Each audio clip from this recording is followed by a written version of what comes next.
In the autumn of 1984, a dairy farmer named William Landis drove his truck to the state capitol building in Sacramento, California, and delivered a box of documents to the office of his state assemblyman.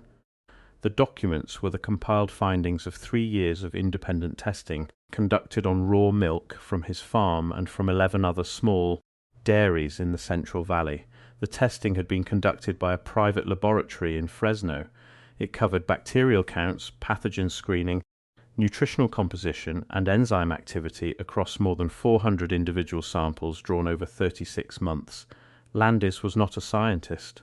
He was a third-generation dairy farmer who had been selling raw milk directly to consumers from his farm since 1971, and who had watched a regulatory campaign building against that practice for 3 years and decided to generate the data that would answer the question the regulators were raising. His assemblyman's office received the box. A staff member signed for it. The assemblyman did not respond to Landis's follow-up letters. The box was never acknowledged in any committee proceeding, any floor debate, or any published record of the 1986 California raw milk legislation that was being debated at the time. By 1987, California had enacted restrictions that made commercial raw milk sales effectively non-viable for small independent dairies. Within months, similar regulatory frameworks were being coordinated through the Interstate Milk Shippers Program and the National Conference on Interstate Milk Shipments, federal-level bodies whose membership included representatives of the major commercial dairy processors, whose economic interest in eliminating the raw milk market was direct, documented, and unacknowledged in any of the regulatory proceedings those bodies conducted. The raw milk that William Landis had been selling to his neighbors for 16 years was not a public health emergency. The regulatory campaign that ended his ability to sell it was not driven by a public health crisis. It was driven by something considerably more specific, and the documents that demonstrate that specificity are in archives that the agencies involved have never been required to formally address. Before we go further, if investigations like this are what you come here for, hit subscribe so the next one finds you when it drops. The algorithm tends to suppress this kind of research unless you tell it otherwise. To understand why the raw milk regulations of the mid-1980s happened when they did and moved as fast as they did, we have to go back to the economic structure of the American dairy industry in the late 20th century and to the specific conflict that existed between that structure and the small independent dairies that raw milk sales supported. The American dairy industry by 1980 was organized around a processing and distribution infrastructure that had been built at enormous capital cost over the preceding 50 years. Pasteurization equipment, homogenization facilities, refrigerated distribution networks, and retail packaging operations represented billions of dollars of fixed investment controlled by a small number of large commercial processors. Companies like Borden, Carnation, and the regional dairy cooperatives that had consolidated market share through the middle decades of the century. These processors did not produce milk. They bought it from farmers, processed it, and sold it. The margin between what they paid farmers and what they charged retailers was the core of their business model, and that model depended on farmers not having alternative sales channels that bypassed the processing infrastructure. The numbers behind that dynamic were not small. A dairy farmer selling raw milk directly to consumers in the early 1980s could receive between $3 and $5 per gallon at the farm gate, a price reflecting the full retail value of the milk to the consumer who wanted it. The same farmer selling to a commercial processor received between 60 cents and $1 per gallon, the commodity price that the processing infrastructure enforced through its control of the downstream market. The difference between those two prices, multiplied across the tens of thousands of small dairy farms in the United States, represented a transfer of value from farm families to processing corporations that the raw milk direct sales market was beginning to interrupt. In California alone, the raw milk market was estimated by the California Department of Food and Agriculture in a 1983 internal assessment to represent approximately $40 million in annual retail sales, almost entirely bypassing the commercial processing infrastructure. That $40 million was not a rounding error for the processors. It was a market they had previously owned and were watching migrate to a channel they could not access. Raw milk was exactly that alternative. A dairy farmer who could sell directly to consumers at the farm or through a buying club bypassed every element of the processing infrastructure, the pasteurization, the homogenization, the packaging, the distribution. The farmer captured the full retail margin. The processor was cut out entirely. For the large commercial processors, the growth of the raw milk direct sales market in the late 1970s and early 1980s was not a public health issue. It was a market share issue, and the regulatory apparatus that governed dairy food safety was the tool available to address it. The Interstate Milk Shippers Program was established in 1950 as a cooperative framework between state dairy regulatory agencies and the Federal Food and Drug Administration to standardize milk safety regulations across state lines. Its governance structure gave seats on its standard-setting committees to representatives of commercial dairy processors alongside public health officials and state regulators. The conflict of interest embedded in that structure, processors voting on regulations that governed their competitors, was acknowledged in the program's founding documents as an acceptable trade-off for the technical expertise the processors could contribute. By the 1980s, that trade-off had produced a regulatory environment in which the commercial processors were effectively writing the food safety standards for the product category in which they competed with the small dairies that raw milk represented. A regulatory attorney named James Bovard, who spent several years in the mid-1980s documenting the operations of agricultural regulatory programs for a research project that produced a 1989 book titled The Farm Fiasco, obtained internal correspondence from the Interstate Milk Shippers Program through Freedom of Information Act requests that he described in his published account as documenting the direct involvement of commercial processor representatives in drafting the specific raw milk regulatory provisions that were adopted in the mid-1980s. Bovard's book was published by a policy research institute, reviewed in a small number of agricultural and libertarian policy publications, and not reviewed in any major mainstream press outlet. What the FOIA documents he obtained showed, in the terms he described in his published account, was a specific series of draft regulatory language submissions from Commercial Processor Trade Association representatives to Interstate Milk, Shippers Committee meetings in 1984 and 1985, in which the processor representatives proposed provisions whose practical effect was to impose compliance costs on small direct sale dairies that large commercial processors could absorb without difficulty. The provisions were presented in committee as public health requirements. The internal correspondence Bovard obtained showed them being discussed before the meetings in terms of their competitive impact on the direct sale market. The language about public health was in the public record. The language about competitive impact was in the internal correspondence. The two versions of the same regulatory conversation occupied different archives. The FOIA documents he obtained were reproduced in his book's appendix. They have not been cited in any subsequent regulatory proceeding, congressional testimony or agency review related to raw milk policy. The book is out of print. The documents are in it.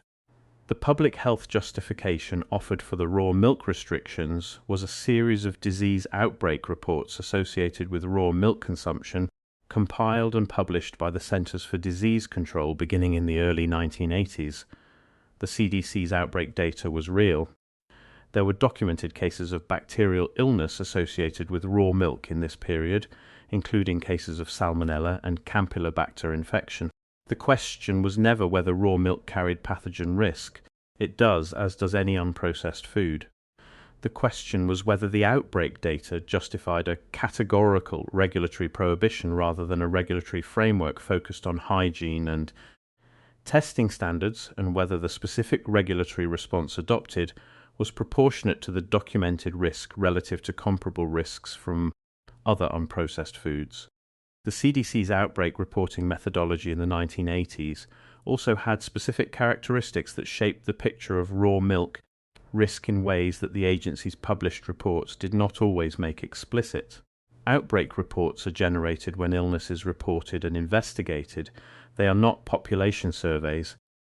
A food category that is consumed by a small, concentrated population of health-conscious consumers who are more likely to seek medical attention and more likely to identify and report their food consumption than average consumers will generate outbreak reports at a higher rate per documented illness than a food category consumed by a larger, more dispersed population.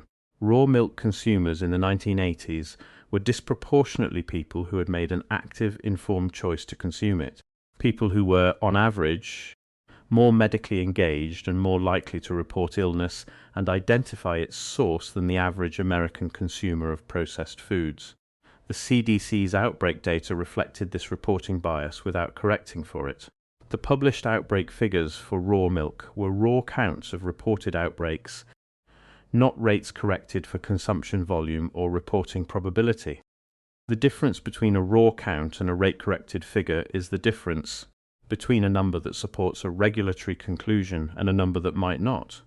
A food safety researcher named Ted Beals, a retired pathologist who spent over a decade studying raw milk outbreak data, published an analysis in 2011 examining the CDC's own outbreak figures for raw milk against consumption estimates and against comparable outbreak figures for other food categories.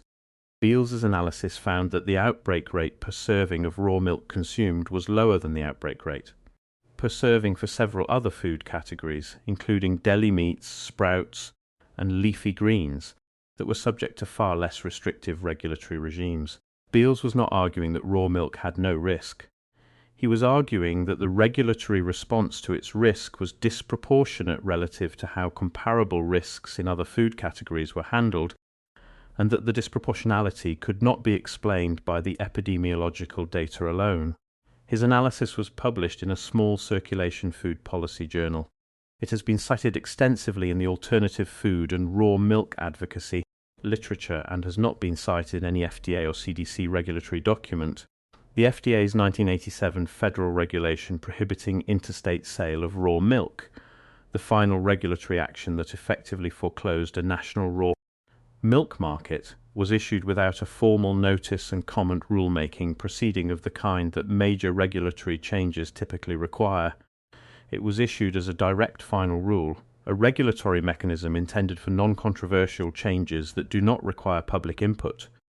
The FDA's assessment that a regulation eliminating an entire food product category from interstate commerce was non-controversial and required a formal public comment period has never been explained in any subsequent agency document. The direct final rule mechanism that the FDA used to issue the 1987 prohibition is a procedural tool created for genuinely non-controversial administrative actions, corrections to outdated references, minor definitional updates, clarifications of existing requirements. Its statutory basis limits its use to rules for which the agency has no reason to anticipate significant adverse comment.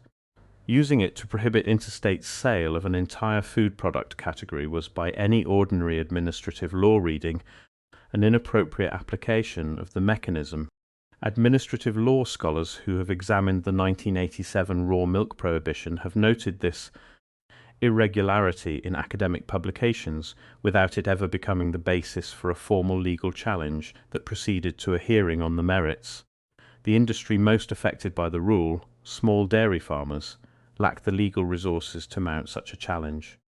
The consumer organizations that might have supported a challenge were not organized around the raw milk issue at the time.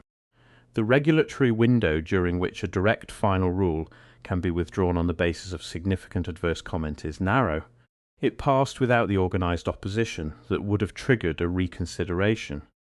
The comments that were submitted in the absence of a formal proceeding, including submissions from small dairy operators, consumer advocacy groups, and agricultural economists, were not incorporated into any formal administrative record. They were filed. They are in the FDA archive. They were not acknowledged. The National Conference on Interstate Milk Shipments, the Interstate Milk Shippers Program, and the FDA have never publicly explained why the regulatory process that produced the 1987 federal raw milk prohibition did not include a formal notice and comment period, a regulatory impact analysis, or a formal comparative risk assessment against other unprocessed food categories. They have never explained why the governance structure of the Interstate Milk Shippers Program, which gave commercial processor representatives voting roles in drafting regulations that governed their direct competitors, was not identified as a conflict of interest in any of the regulatory proceedings that produced the mid-1980s raw milk restrictions. They have never formally responded to James Bovaard's FOIA-documented account of commercial processor involvement in drafting the specific regulatory provisions adopted in those proceedings. They have never explained why the CDC's raw milk outbreak data, which formed the primary public health justification for the 1987 federal prohibition, was not subjected to the kind of comparative risk analysis that Beals conducted in 2011 before the prohibition was issued, given that such comparative analysis is standard practice in regulatory risk assessment. Why would a regulatory body issue a prohibition on an entire food category as a non-controversial direct final rule requiring no public comment, unless it had reason to believe that public comment would produce opposition significant enough to complicate the regulatory outcome it had already determined to reach? Why did the commercial dairy processors who dominated the governance of the primary regulatory body involved in writing raw milk restrictions have seats at the table during those proceedings, and why has no subsequent regulatory review examined what those seats produced in terms of the specific provisions adopted? Why does the comparative risk data show a disproportionate regulatory response to raw milk risk relative to comparable food categories, a disproportionality that the agencies involved have never publicly addressed? Why was William Landis's 3 years of independent testing data, delivered to a state assemblyman's office in 1984, never acknowledged in any proceeding related to the California raw milk legislation that was being debated at the time it was delivered?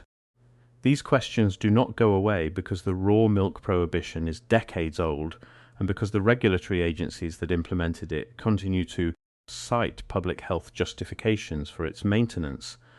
A public health justification that was never subjected to comparative risk analysis, that was implemented through a regulatory mechanism designed to bypass public comment, and that was drafted with the direct participation of the commercial interests most financially motivated by the outcome, is not a public health justification in any meaningful sense.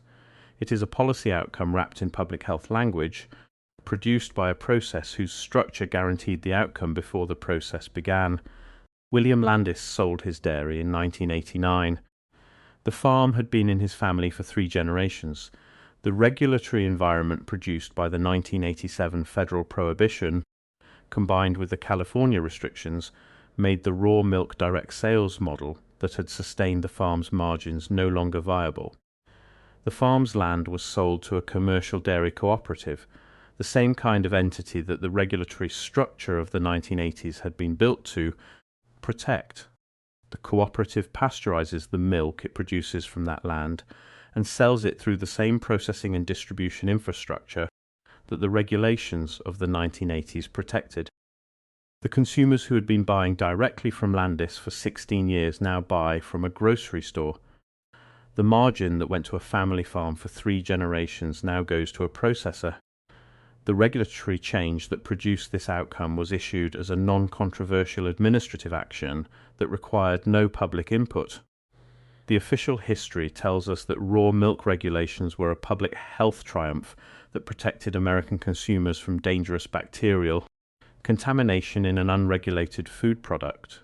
What the Interstate Milk Shippers Governance records, the Bovaard FOIA documents, the FDA's unilateral direct final rule, the comparative risk data, and William Landis's unacknowledged box of test results collectively tell us is that the regulatory process was conducted by an institution whose governance structure ensured that commercial processor interests shaped the outcome, that the public health justification was never subjected to the analysis that would have established whether it was proportionate, and that the farmers and consumers most affected by the prohibition were excluded from the formal record of the proceedings that produced it. These records survive because people refuse to stop asking. If this matters to you, subscribe and share this with someone who needs to hear it. History does not disappear when it is buried. It disappears when no one looks for it. Next week, I am pulling a thread that connects the interstate milk shippers' governance structure to a broader pattern of agricultural regulatory capture that runs from raw milk through the meat inspection system to the seed licensing framework, a pattern in which the industries most financially affected by food safety regulations have, since at least the 1970s, held formal seats in the bodies that write those regulations. One internal USDA memorandum from 1978 describes the arrangement explicitly. It was obtained through FOIA. It has been cited once in a footnote in a dissertation published in 2003. The dissertation was not published as a book.